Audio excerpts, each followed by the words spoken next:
जरा next question को एक दफा गौर से देखिएगा।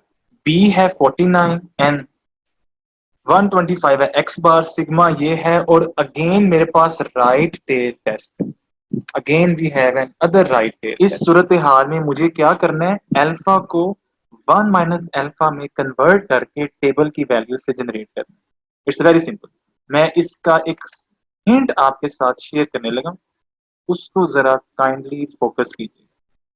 मेरे पास अगेन मैं लास्ट स्टेप पे आता हूँ, क्वेश्चन नंबर बी के 5B के लास्ट स्टेप। मैंने अगेन किया है कि मेरे पास राइट टेल टेस्ट है। मैंने बताया कि अगर वैल्यू बड़ी आ जाए टेबल वैल्यू से तो मैं रिजेक्ट करूंगा। मैंने जब कैलकुलेशन की तो मेरे पास जो रिजल्ट था वो आ रहा था 2.5।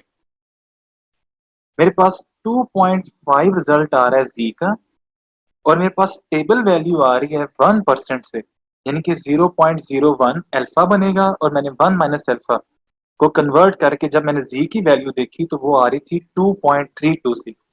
अगेन मेरे पास सिचुएशन में मेरे पास टेबल वैल्यू से मेरी कैलकुलेटेड वैल्यू बड़ी आ गई है, तो मैंने इसको भी रिजेक्ट कर दिया। आते हैं इसके सी पार्ट की तरफ, जरा सिचुएशन जरा दोबारा देखते हैं। ये जो सिचुएशन है इसमें n है 100, एक्स बार सिग्मा, और यहां जरा सिचुएशन और तरह की दी हुई, और ये जो वैल्यू है ये है लेफ्ट टेल टेस्ट। ये वाली सिचुएशन लेफ्ट टेल टेस्ट, इसमें हमने क्या करना है, अल्फा को कन्वर्ट करना ही नहीं है। देखना है कि उसकी वैल्यू कैलकुलेटेड वैल्यू से छोटी आ जाए तो रिजेक्ट, बड़ी आ जाए तो एक्सेप्ट कर दे। और ये है लेफ्ट टेल टेस्ट। हमने जो टेबल वैल्यू देखेंगे यानी कि फेंस एक बनाएंगे या रिजेक्शन रीजन कहते हैं, इस रीजन से आगे चली जाएगी, मजीद छोटी हो जाएगी। सारी बात है, जब वैल्यू क्लोजअप फॉर्म में होगी जीरो के तो वो बड़ी है, जब दूर जा रही है नेगेटिव सेंस में तो वो छोटी है। ठीक है, तो अब जरा देखते हैं इस क्वेश्चन की सिचुएशन क्या है। जो मैंने जब इसको सॉर्ट आउट किया ना, तो मेरे पास जो इसका रिजल्ट है सी पार्ट का, ये जो वैल्यू है ना, ये थोड़ी सी गड़बड़ है। It is sorry, B part, C part minus just minus 2.778। मैंने शायद कॉपी पेस्ट किया तो वैसे ही आ गई। और इसकी टेबल वैल्यू क्या है जरा उसको भी देख लेते हैं इसी बहाने ना, क्योंकि ये गलत लिखी गई है तो इससे शायद आपको फायदा हो जाए। टेबल वैल्यू आती है, इसमें अल्फा की वैल्यू क्या थी, अल्फा है 2%, यानी कि 0.02 को देखना है हमने। जरा प्लीज मेरी हेल्प कीजिएगा कि वो वैल्यू क्या आ रही है जिसको हमने फोकस में लेकर आना।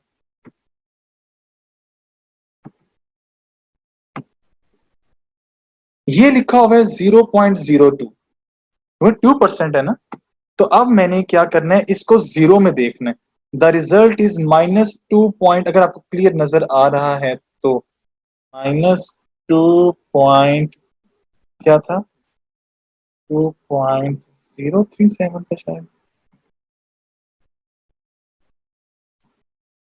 -2.0537, 0537 -2.0537।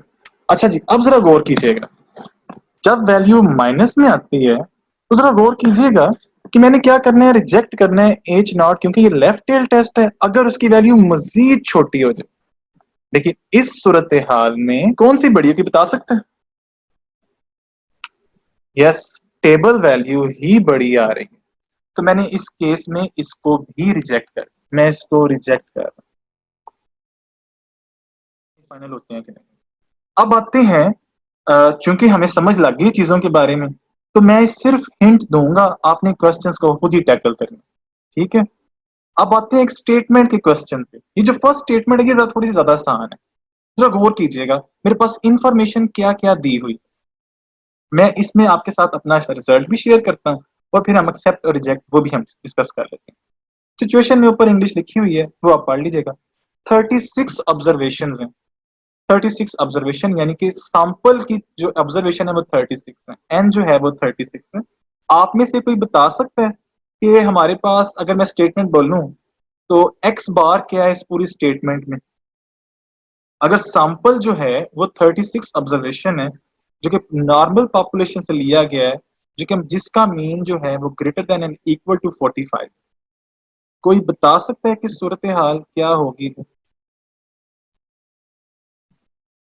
सैंपल मीन क्या है ये कोई बता सकता है? 42.6, शाबाश, ब्रिलियंट। सैंपल मीन जो है वो 42, एक मिनट 45, सैंपल मीन जो जनाब है वो है 42.6, यानी कि आपने अपने बलबूते पे क्वेश्चंस को टैकल करना समझ लिया। That's great. अच्छा, कोई बता सकते हैं आप में से सिग्मा क्या है? एनी वन ऑफ यू, कोई ये स्टेटमेंट बता सकता है कि सिग्मा क्या है इस पूरी स्टेटमेंट? जरा गौर कीजिएगा, मेरे पास सैंपल ऑब्जर्वेशन 36 है। मैंने बताया जब बात सैंपल की हो रही होगी तो हम सैंपल के मीन यानी कि एक्स बार को देखा करेंगे। जब हमारे पास स्टेटमेंट पॉपुलेशन वेरिएंट में होगी तो वो म्यू यानी कि पॉपुलेशन मीन दिया गया होगा। जरा गौर कीजिएगा स्टेटमेंट को। A random sample of 36 observations is taken from normal population with mean is greater than and equal to, यानी कि एज नॉट हमें दिया गया, विद वेरियंस इज 25। मुझे चाहिए था सिग्मा स्टैंडर्ड डेविएशन, ये 25 वेरियंस दिया गया, यानी कि जो सिग्मा फिर किसके बराबर होगा? Definitely 5। It is a left tail test, क्योंकि वो सिग्मा 25 था ना, वेरियंस दिया हुआ है। मुझे वेरियंस नहीं चाहिए, मुझे स्टैंडर्ड डेविएशन यानी कि सिग्मा चाहिए। मुझे इससे पहले जब भी मैंने इस्तेमाल किया है वो वेरियंस नहीं सिग्मा इस्तेमाल।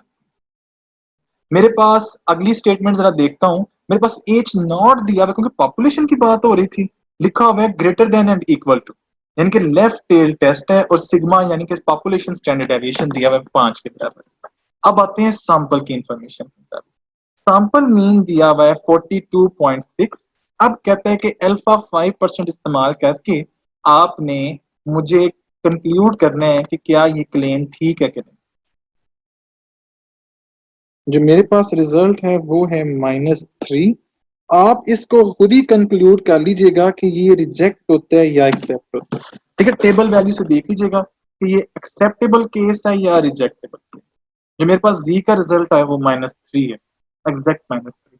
आगे आप चेक कर लीजिए, क्या ये क्वेश्चन आप कंप्लीट कर लेंगे? अब आते हैं अगले क्वेश्चन की तरफ। जरा प्लीज मेरी इस पे हेल्प कीजिएगा। अब भला क्या बात है, हाइपोथेसिस टेस्टिंग को इस्तेमाल करके ना कोई भी कंपनी एक्स वाई जी, हाँ वो किसी ने मार्केट में इंसुलिन के जो इंजेक्शन हैं वो ही क्यों नहीं प्रोड्यूस करने, उसको भी मार्केट की सूरत हाल देखनी पड़ती है, उसको भी अपना एक क्लेम जनरेट करना पड़ता है कि भाई जो चीज मैं जनरेट कर रहा हूँ वो ये है, ये ज्यादा बेहतर है, या इसमें ये चीज ज्यादा बेहतर तरीके से फार्मुलाइज की गई है। जरा इसी तरह का एक मिलता जुलता क्वेश्चन है, WHO की इंफॉर्मेशन आई थी लास्ट ईयर ना, पाकिस्तान में 100 डेथ्स जो रिकॉर्ड की गई किसी एक मंथ में, उसकी जो एवरेज लाइफ स्पैन बताई गई, जिन्होंने जो फोत हुए उनकी जो एवरेज थी ना वो तकरीबन 71 साल से ज्यादा थी। ये बात हो रही है सैंपल की। अब देखते हैं सिचुएशन को हमने टैकल कैसे करना। वो ये बात सोचने में मजबूर हो गए हैं कि क्या पाकिस्तानी जिन्होंने कोरोना को शिकस्त दे दी है, इसे भावना दे के ज्यादा, क्या इनकी एवरेज एज 70 साल से बढ़ गई है? आपकी इंफॉर्मेशन के लिए बताना चाहता हूँ, दुनिया में सबसे ज्यादा एज जो है ना वो जापान में की जाती है। सबसे ज्यादा जो एवरेज एज है ना वो जापान की है। पाकिस्तान की रिसेंटली मैं चेक कर रहा था वो 66 ईयर है।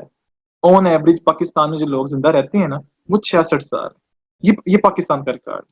लेकिन ये लास्ट ईयर के डेटा ने WHO को थोड़ा सा हिला के रख दिया। उन्होंने देखा कि सैंपल लिया गया है, एन है 100, डेफिनेटली यहाँ 36 नहीं, सिग्मा है 8.9, ब्रिलियंट सिग्मा वाकई ही 8.9, बिल्कुल ऐसा ही है, इट इज 8.9। क्योंकि ये पॉपुलेशन के साथ बात हुई है ना, does it mean to indicate the average life span is greater than 70? Sample की बात चल रही है, कह रहा है कि 100 जो लोग थे ना उनका इंफॉर्मेशन ली, सैंपल लिया गया डेथ्स का, it is n equal to 100। अब बात चलती जा रही है, वो कह रहा है कि इस 100 डेथ में जो एवरेज लाइफ स्पैन है ना, यानी कि सैंपल की बात हो रही थी, the result is 71.8।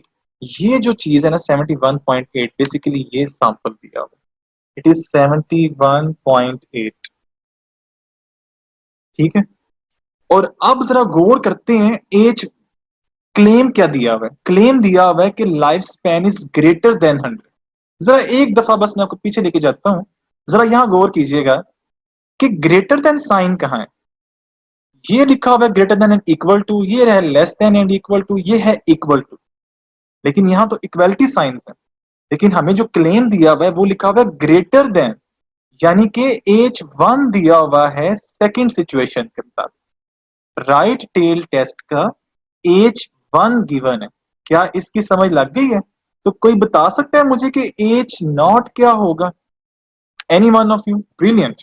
It is less than and equal to आएगा, यहाँ ग्रेटर देन 70 है, तो मुझे एच 1 दिया हुआ है, क्योंकि यहाँ इक्वेलिटी नहीं ना है, इसीलिए ऑल्टरनेटिव हाइपोथेसिस इस दफा दे दिया गया। लेकिन मैंने रिजेक्ट और एक्सेप्ट एच नॉट को ही किया करना कि ये गलत है और ये सही है। ठीक है, ये क्वेश्चन क्या कर लेंगे, ये रिजल्ट शायद सही नहीं है, इसको जरा देख लीजिएगा बाद में। जब बात सैंपल की होगी, जब मेरे पास बात होगी ना सैंपल इंफॉर्मेशन की, तो उस सूरत हाल में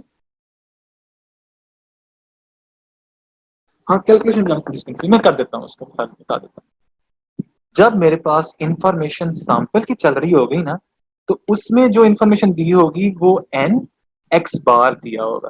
लेकिन जब मेरे पास बात आएगी ना सैंपल की, बात खत्म हो गई है, ये देखें डॉट लग गया, a random sample of 100 recorded deaths in Pakistan during past year showed an average life span 71.8। ये जो 71.8 है क्योंकि सैंपल की इंफॉर्मेशन से आया हुआ है, तो ये एक्स बार था। जरा गौर करते हैं उस क्लेम की तरफ कि वो क्या इंडिकेट करना चाह रहे हैं, किस चीज की निशानदेही करना चाह रहे हैं। Does it mean to indicate the average life span is greater than 70? ये ग्रेटर देन लिखा हुआ है, यानी कि मुझे एच 1 दिया हुआ है, एच नॉट मुझे खुद जनरेट करना पड़ेगा और इसका रिजल्ट, तो अब आप इसको खुद कीजिएगा।